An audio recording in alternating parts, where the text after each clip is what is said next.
ากมาอยู่หั่นน่ะขึ้นน้ำเจ้าเด้อคันเจ้าอยากให้อายมาอยู่น้ำเจ้ากับเว้าน้ำอายดีโดยอันๆคันนี้แม่นว่ามาอยู่น้ำก็บอกเพิ่นว่าคันเจ้าคันอยากมาอยู่น้ำก็ให้เศร้าเฮ็ดแนวนั้นแนวนี้แม่นหยังคันอาจมันขึ้นน้ำเจ้ายินบ่โดยบ่แม่นว่าบ่แม่นว่าแม่ให้เราอยู่เราสิเข้ามาอยู่มันต้องขึ้นน้ำเจ้าเพราะว่าเจ้าฮู้อายเจ้าดีโดยคันคนอื่นบอกว่าให้อายมาอยู่น้ำคันเจ้าบ่อยากให้อยู่มันก็ขึ้นน้ำเจ้าคันเจ้าอยากให้อยู่มันก็ขึ้นน้ำเจ้าโดยแม่นความเอื้อจุลี่แล้ เพ ว ราะว่ามาอยู่น้ำกันเพราะว่ามาอยู่น้ำกันน่ะเป็นหยังมากมันสิยากเจ้าใจแท้ก็อยากให้อยู่น้ำกัน มันนอนแมวนอนใจแท้ก็อยากให้มาอยู่น้ำกันหั่นแหละอายน้องกันแม่นบ่แต่ว่ามันก็ขึ้นน้ำเจ้าโดยอันนี้ก็น้องก็ลูกก็เคยยถามเพิ่นแล้วว่าสิมาอยู่บ่เพิ่นว่ายังบ่อยากมาเพิ่นว่าหั่นนะคันบ่อยากมากก็บ่เป็นหยังก็อยู่ใกล้ๆกันแม่แต่เที่ยวไปเที่ยวมาคันแม่นว่าเจ้าของดินเพิ่นมาบ่มีจำเป็นได้มากก็มาแม่นั่นแหมันก็ละขึ้นน้ำเจ้าแม่พ่อก็เลยถามเพิ่นแล้วว่าเพิ่นว่ายังบ่อยากมาตอนนี้เพิ่นว่า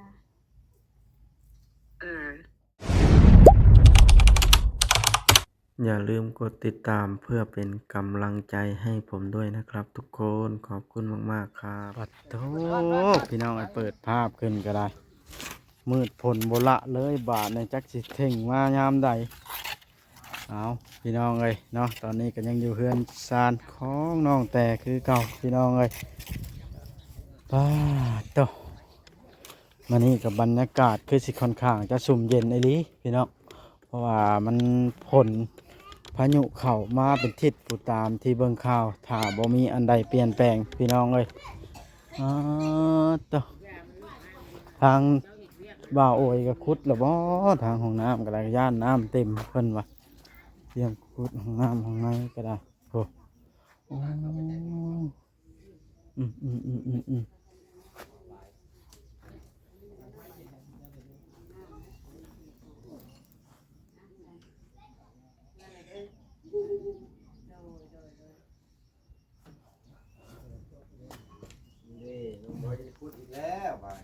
แม่นมันแดดแล้วเตรียมขุดแล้วบ่าช่างโอยทั้งใด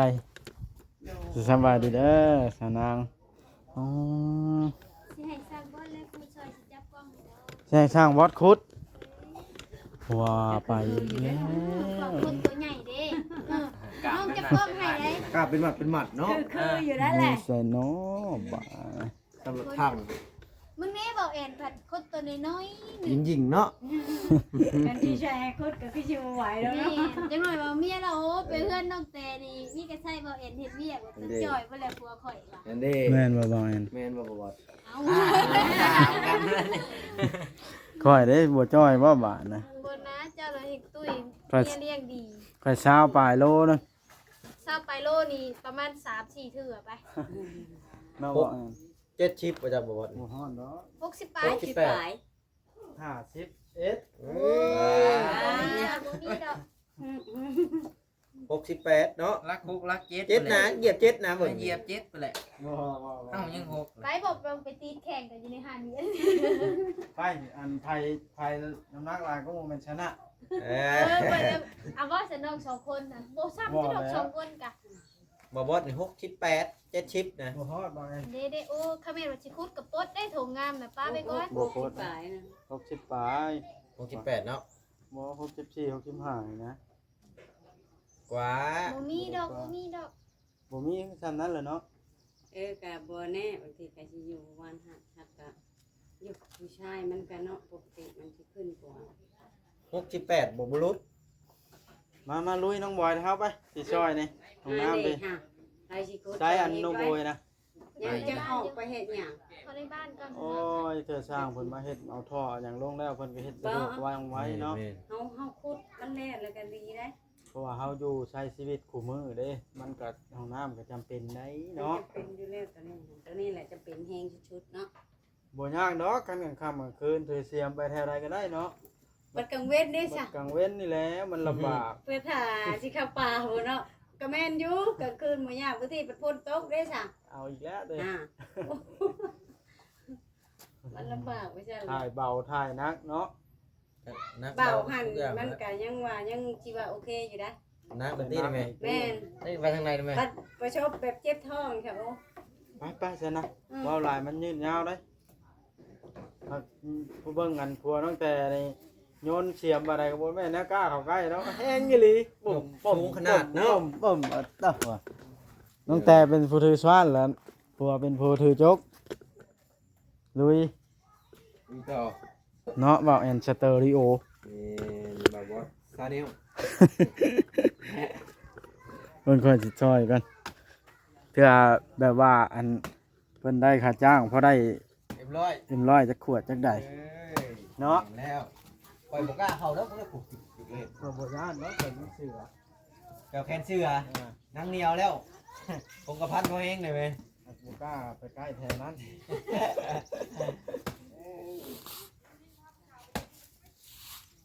ได้ประโยชน์ยอดบ่ว่าขอเฮ็ดทำนี่นี่กันนี่ ได้ พวกมันยังก่อพ้นได้เนาะ หมดอันนี้มันยังได้เลย ฮะ หมดน้อยๆมันคมทางขึ้นมาตะลุ่มไม่ได้ยังโกง ย่า ได้ ยังเสียงโจเพิ่นนี่นะ สูงเองเนาะ ถูก แต่ผ้าของไก่เด้อออกเด้อบ่บ่ รีบไปไว้เนาะ รีบไว้ข้าวนี้ไว้เอานี้ไว้แล้วบ่บ่ อ้าวเป็น นี่ก็เป็นคนยืนให้กำลังใจพี่น้องเลยในใจเนี่ยเดี๋ยวพวกมึงจะพร้อมแก้ปัวได้บาทหนึ่งคนเฮง คนกำลังอันนั้น อ่า คนกำลังแข็งแรงร่างกายแล้วนี่เบิ่งก็สิลองเบิ่งเห็นช้อนได้แบบมันจะง่ายนะนี่ไปใช้กันเนาะ มาวัดไปช่วยมาวัดไปช่วยกันแล้ว เอ้าบอสกับบอยเด้ โอ้ คล้ายๆกันเลยเด้เนาะ ให้กับน้ ใช่ องให้ เนาะ กับ ใช่ น้อง กับน้อง ใช่กับน้อง นี่การเฮ็ดเนี่ยต้องไว้แบบนี้ เปลี่ยนจากตัวออมเป็นตัวดอซื่อได้นี่เปลี่ยนตัวย่อเป็นตัวดอซื่อได้นี่ ไว้แห้งค่อยนะโมเมน เอ๊ะ ไว้แห้งค่อยนะ ไว้แห้ง ตรงนี้ปอ เฮ้ยเอาพี่เฮ้ยเห็นแล้วเห็น มาพี่เฮ้ยเห็นเราเฮ็ดเราไปมาแล้วกันเนาะ แล้ว เรา กู เมื่อยผู้เดียวแล้ว อันนี้มีหนก เราก็เมื่อยผู้เดียวล่ะ อันนั้นห้างอย่างห้างกล้วย เรียบร้อยลุยต้องบาทนะ ไอ้โอ้ยเด้นี่ อ๋อ ครบเลยได้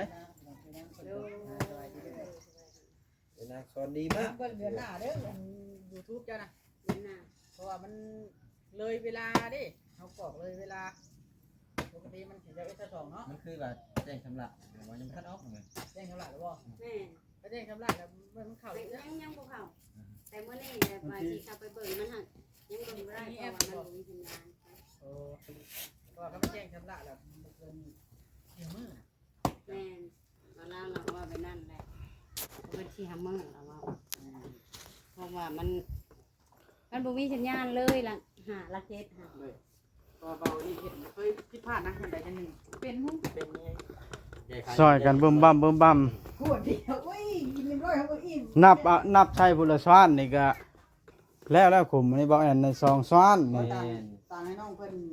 ออกร่างกายด้วย แม่นตั้งแต่ในซองสวาน เจ็ดผู้แล้วน้องแต่ แม่นบ่ของตัวเอง แม่นเลย เนาะน้องบอยนี่ มือ 80สวานป้าน้องแต่เลี้ยงป่า ใช่ กลางนองไว้นี่ ลูกยุงลิ้นแล้วนั่น ป่า เป็นได้บ่แอนอันแต่ว่ามีโครงการอะไรอันเรื่องอันของน้ำของนายบ่มี FC คอมเมนต์มาว่าได้บ่ คนก็ว่าดีแล้วบางคนก็ว่าเฮ็ดอยู่เพื่อนครัวบางคนก็ว่าเฮ็ดอยู่นอกดีแล้วอันนั้นมันก็ หลายรูปแบบ ติด เนาะ ติดเพื่อนว่าแล้วแต่ผู้มักบ่ แล้วแต่ผู้มักอันนี้ครับคิดเห็นความสะดวกหลายๆคนมามันก็สะดวกสบายกว่ากันนะ เฮ็ดวันนี้บ่ตกลงนะตามที่ พี่ได้ โดดคิดแล้ว คุณดิคุณ เอ้าแล้วแต่ ฮะ คิดกับผู้ใดวางแผนเลยแล้วกัน โอ้จัดไปจัดไป ไปคิดของน้องแพนให้พุ่น อ่า เพ อ่า ราะว่า อ่า เบาลีกันออกความคิดเห็นให้นาบานนี่นะว่าเพิ่นถามเขาก็ต้องออกความคิดเห็นเนาะ แม่นแม่น มุมมองของเขาว่าเฮ็ดไว้เรื่อยๆอ้ายเราปุ๊กตู่ปุ๊กขามอยู่นี้หมดว่า ได้บ่ผ่านห้องครัวห้องหยัง อันนี้บ่จะเอาสกุลนะตั้งอันนี้ซื้อรถกระบะเป็นคันบ่ได้ชื่อคันตะกล้อง ทีแรกเอามาสิเฮ็ดอันนี้เนาะสิเฮ็ดติดกับเพื่อนครัวบ่ แล้วบ่ขอ ล บ่อง ย มือเองเนาะบัดนี้เนาะ ไว้แท้นะ บ่แอนก็ช้อน ชาวกันมาบ้านนี่ ผู้สาวบ่โอยบ่ โอ้ย สาวบ่โอยมา ผู้สาวน้องจิ๊บ แม่งพวกสาวเอ้ยนางมานำแม่ ฮะ ไปหน้าขาวเป็นแว่นแท้นาง สบายดี เป็นสาวแล้วสาว ไปเช็คก่อน จะได้น้อย ไปสิเปียก อืม ใกล้จะได้ลูกเคยเลยเด้นี่ โอ้บ่นานบ่แอนเก่งจังเลย เลยเบิ่งใครเฮ็ดเป็นลูกบ่อย เฮ็ดแน่ นี่ ลองเบิ่ง จุกจิก ให้กว่าชาวบ้านอยู่มันเข้า เก่งดีว่านี่มาเงินน่ะสิชื่อร้อยมาให้นี่ เฮ้ยดีหลายค่าเด้อค่าย่องบ่ บ่แล้วเดี๋ยวเงินไปชื่อร้อยไปเจ้าจัง คอยหาบุคุณเลิกได้จังหน่อยว่าน้องบอยก็บอกโอ้ยว่าคุณเลิกอีหยังคอยจะคุดอ่ะมันหัดคุดอ่ะว่า จัดรถบ่มีผู้ว่าแบบนั้นดอกเนาะ บ่ น้องบอย สิยินดีนำบ่ เจ้าบ่ว่าบ่กันนะอ่าน จังหน่อยมาบ่บอสว่าคอยท่านคุดเบิดอ่ะว่าสิ่งทุกอย่างมันต้องแบ่งปันกันได้โอ้ท่านนี้คือแข็งท่านนี้คืออ่อนวะ โอ้ยคนหันตกใส่ชองเถื่อดีเด้นี่เนาะอาจารย์โอ้ยพูดกับบ่ได้เขาว่ากับพ่นบ่ตกชองรอบนี่ค่ะ แม่และแข็งขนาดคุดเห็ดชาวเอิ้นคั่วสิวยังหลอกน้ำเอา โอ้แข็งแฮงได ดินมันเป็นเลยมันแข็ง สำดินโพนเนาะ 50เซนแล้วโอ้โหวิทย์นี่มันเหนียวเด้อบาดนี่ เป็นดินเหนียวเนาะ แม่นบ่ว่าแอน น้องบ่บอยอ่ะ คือสิอันนั้นแล้วล่ะพี่น้องเอ้ย น้องบ่บอยหาลุง คือสิอันขยะผลแล้วล่ะสิแดดแล้วไปป้าแก้วมันขยะผลแล้วนี่ นี่เอาลานแล้วไปน้ำได้แล้วสิหา หมดแล้วให้มันอยู่พี่เราบักทิ้งเอาไปมันยากอีกเพียง ไปเลยชื่อลูกแข็งไป อยู่น้ำลุงเวียงนี่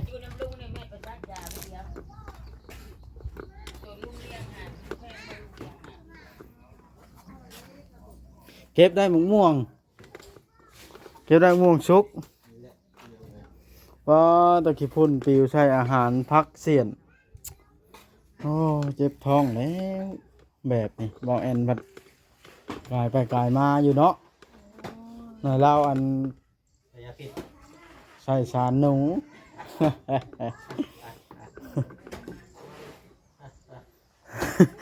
หลับโทรศัพท์ซะนะพี่น้องเลยไปเบิ่งช่างเวียงไปแก้วไป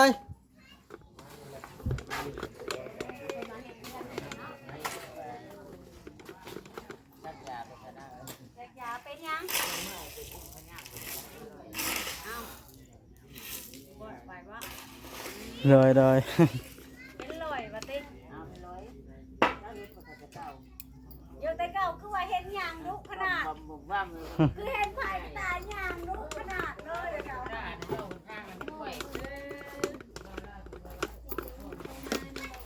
ฮะโอ้สบายดีเด้อจุลีเด้อกำลังคุดห้องน้ำอยู่ อันนั้นคันเพิ่นอยากมาอยู่หั่นน่ะขึ้นน้ำเจ้าเด้อคันเจ้าอยากให้อายมาอยู่น้ำเจ้ากับเว้าน้ำอายดีๆ เลยอัน คัน นี้ แม่นว่ามาอยู่น้ำก็บอกเพิ่นว่าข้าเจ้าคันอยากมาอยู่น้ำก็ให้เศร้าเฮ็ดแนวนั้นแนวนี้มันยังขนาดมันขึ้นน้ำเจ้านี่บ่ เลย บ่แม่นว่าบ่แม่นว่าแม่ให้เราอยู่เราสิเข้ามาอยู่มันต้องขึ้นน้ำเจ้าเพราะว่าเจ้าฮู้อ้ายเจ้าดี เลย คันคนอื่นบอกว่าให้อ้ายมาอยู่น้ำคันเจ้าบ่อยากให้อยู่มันก็ขึ้นน้ำเจ้าคันเจ้าอยากให้อยู่มันก็ขึ้นน้ำเจ้า เลย แม่นความเอื้อจุลีแล้ เพ ว ราะว่ามาอยู่น้ำกันเพราะ ราะว่ามาอยู่น้ำกันเป็นหยังมากมันสิยะเจ้าใจแท้ก็อยากให้อยู่น้ำกัน มันนอนแมวนอนใจแท้ก็อยากให้มาอยู่น้ำกันหันแหละอายน้องกันแม่นบ่ โดย แต่ว่ามันก็ขึ้นน้ำเจ้า โดยอันนี้ก็น้อง มัน ก็ อยากให้อายมาอยู่ ลูกก็เคยถามเพิ่นแล้วว่าสิมาอยู่บ่เพิ่นว่ายังบ่อยากมาเพิ่นว่าหั่นนะ คันบ่อยากมากก็บ่เป็นหยังก็อยู่ใกล้ๆกัน แม่น แต่เที่ยวไปเที่ยวมาเอ้าคันแม่นว่าเจะของดินเพิ่นมาบ่มีจำเป็นได้มากก็มา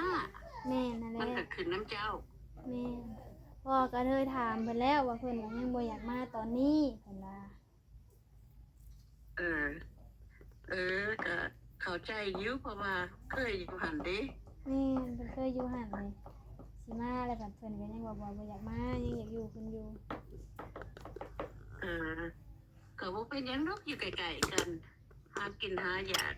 แต่เอามากินน้ำกันคือเก่าพากันคุดห้องน้ำ โดย โอเคโทรไปบอกซื่อๆหรอกว่าคันแมนว่าอายอยากมาอยู่น้ำมันขึ้นน้ำเจ้า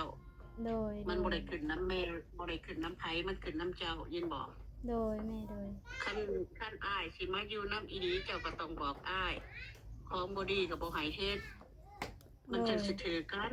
นั่นบ่ โดยแม่โดยแม่นั่นแหละอันนี้ก็ลูกก็บอกเพิ่นตลอดอยู่กินข้าวแต่ละมื้อนํกันลูกก็บอกอยู่เมื่อคืนนี้ลูกก็บอกเพิ่นก็ว่าก็ใครแน่แล้วเพราะว่าตอนลูกมาทวิตน่ะเพิ่นจ้อยเด้แม่เดี๋ยวนี้เพิ่นก็เริ่มตุ้ยขึ้นแล้วหั่นนะ เบิ่งเพิ่นก็คือบ่ได้เฮ็ดได้ล่ะ แม่น เบิ่งเพิ่นก็โอเคได้บ่คือตะกี้บ่คือตะกาผิดกันพุ่น แม่นช่ เบิ่ ว ง ง ก็หูจะควบ เราสู้หน้าคนได้คู่มือนี่เนาะ แม่นคือช่วงน้องมาทวิตน่ะเพิ่นบ่อยากสู้หน้าปานใดเห็นว่าเพิ่นอยากลบๆลี่ๆนะ เห็นไผแล้วก็ยิ้มใส่ได้คู่มือนี่ มาจัดการเขาได้นี่ เดี๋ยวนี้บางเทื่อเราก็บ่ได้เฮ็ดแล้วก็ไข้ก็มีแต่ตาอ้อยเอากันหันแหล้วว่าบ่ให้เฮ็ดเฮาบ่มีพ่อมีแม่แล้วเฮาก็เบิ่งกันแม่นบ่ โดยอันเด้เบาโอลิเพิ่นก็มาเลยแม่ สบายดี สบายดีโอลิฮะ โดย นะเป็ดโอเคนะเป็ดโอเคนำ อ่า ก็จะบอกอ้ายเจ้าแหละ นี่แหละ บอกกัน พี่น้องเอ้ย ว่าบาทเพื่อว่าผู้ใหญ่ให้เงินให้ข้ามมันบอก โดย หรือว่าเขาเฮ็ดเบี้ยเฮ็ดหยังแต่เพิ่นให้เงินให้ข้ามจังซี่ก็บ่ให้เอาไปเฮ็ดของจักซั่นเอาไว้ซื้อกินซื้อยานำกันหั่น โดยแม่โดย ก็มีแต่ตาอ้อยเอาเพราะว่าคันบ่เฮ็ดผู้ใหญ่เพิ่นก็สิฮักกับผู้ใหญ่เพิ่นก็สิฮักสิแพงมันบ่ โดยนั่นแหละลูก ก็ อะ บอกเพิ่น ลูกก็บอกเพิ่นแต่ละมื้อกินข้าวนํกันลูกก็บอกว่าเพิ่นก็ว่าก็บ่ได้เฮ็ดแน่แล้วบ่แม่นดอกว่าสิให้เพิ่นตัดปุ๊บบัดเดียวบ่ให้เพิ่นเฮ็ดเลยหั่นนะแม่เฮาก็คอยยาไปแนวนี้หั่นนะคอยเบาๆลงแน่บ่แม่นว่าสิให้ยาปุ๊บบัดเดียวโลดน่ะคนเฮามันก็เฮ็ดบ่ได้หั่นนะลูกว่าให้เพิ่นน่ะค่อยๆยาไป บอกเพิ่นคอยเศร้าไปคันเศร้าเด้อบ่ได้ก็คอยเศร้าไปคันแม่นว่าอยากไปบำบัดก็ไปบำบัดคันบ่อยากไปก็คอยเศร้าไปเพราะว่าเฮ็ดไปมันก็บ่อันนี้ดอกมันบ่ดีนำสุขภาพเฮาคือเก่าหั่นแหละ แม่น มันกินสมองเฮาเป็นบ่ยามเฮาเห็นมาแล้วเฮาเป็นบ้าเป็นบ่มันก็แต่ว่ามันกินสมองเฮา โดย เฮ็ดไปมันก็บ่ดีดอกแต่เจ้าหั่นแหละเป็นผู้บอกอ้ายหั่นเจ้าสิฟังเจ้าแน่เพราะว่าจังไดก็เหลือกัน2คน โดยแม่ ตายแล้วเขาก็น้อยๆอยู่เป็นจังไดก็ไปอยู่บ้าน ก็ม่วนอยู่ ก็ใครกว่าอันอยู่ใกล้บ้านเนาะ แม่น มีเรื่องตัวเองนะบ้านนี่ แบบมาพี่แบบ ข้างใกล้หู มาพี่แบบมีซุ่มอ้ายอิหยังมาเลียนแน่นะบ่เหงาแน่ มีหมูมีครูมีอันนี้มีปลาแก้วอยู่ข้างบ้านแต่จังไดก็เบิ่งเล่าแล้วก็เฒ่าได้ก็เบิ่งกันนั่นแหละแล้วเบิ่งเจ้าจะเบิ่งเล่าหั่นแหละ โดยแม่นนั่นแหละ มีไผโตน้อยๆอันร้านอาหารเจ้าก็สอนแน่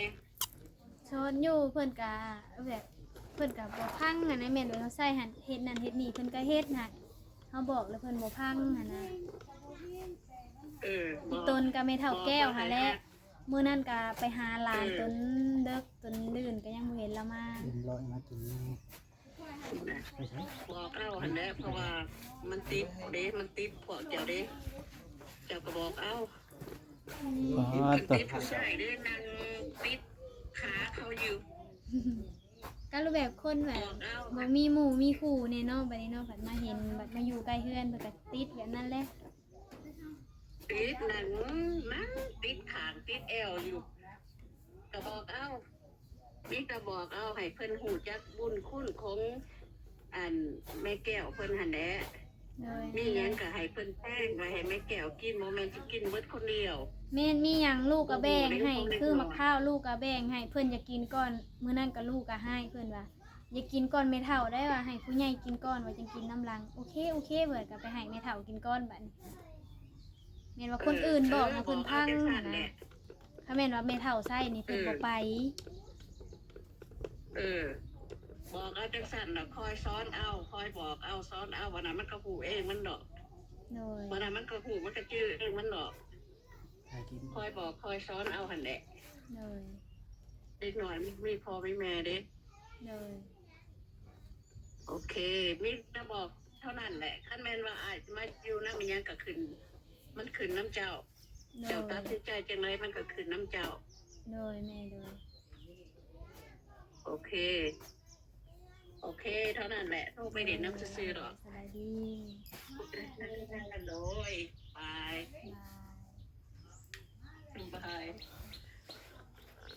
อ้าวพี่น้องเลยเอ้ย นี่เนาะ เพิ่น แม่จุลี่เนาะ เพิ่นว่าได้ได้อันน่ะตั้งแต่เจ้าผมฟังเด็กกัน อยากให้อ้ายมาอยู่น้ำกับมันขืนน้ำน้องเพิ่นว่า แล้วแต่เจ้าตัดสินใจ แม่ เอา อยู่บ่วิทย์เมน่าโทรมาแบบคุยตัดสายกับคนนี้ก็เลยหักมา อ่า สรุปแล้วผู้ใหญ่โทรมานี่ถ้าว่าบ่าวโอยังมาอยู่นำเจ้านี่ก็มาได้ มาได้ เป็นอนุญาตบ่ได้ว่า เป็นหยังน้องบอยพ่อหยัง ตัวเนาะต่อหน้าออก แม่จะกันบ่พี่น้องคลิปนี้ก็สิจบชั้นนี้ทางเอเจอรี่เพิ่นก็ดีหลายพี่น้องว่าบ่เป็นปัญหาเพิ่นว่านี่แหละฟังเอาเด้อพี่น้องผู้ใดที่มักเม่นชอบเม่นว่าเพิ่นน่ะต้องฟังคลิปนี้แล้วคือสิฮู้เนาะว่าเพิ่นเป็นคนจังไดที่บ้านน่ะเพิ่นเป็นคนดีอีหลีอ้าวมาว่าสิพาแม่ตุ๊กแก้วไปแล้วมาเห็นเอ้ยจูลี่คุยกับน้องแต่ก็เลยถ่ายเลยกินนี่โอ้แม่ตุ๊กแก้วเราก็นั่งถ่ายอยู่กลางเฮือนชาวเทืองมีแต่ว่าให้สิพาไปในคลิปนี้แหละพี่น้องโอเคคลิปนี้สิจบซ้ำนี้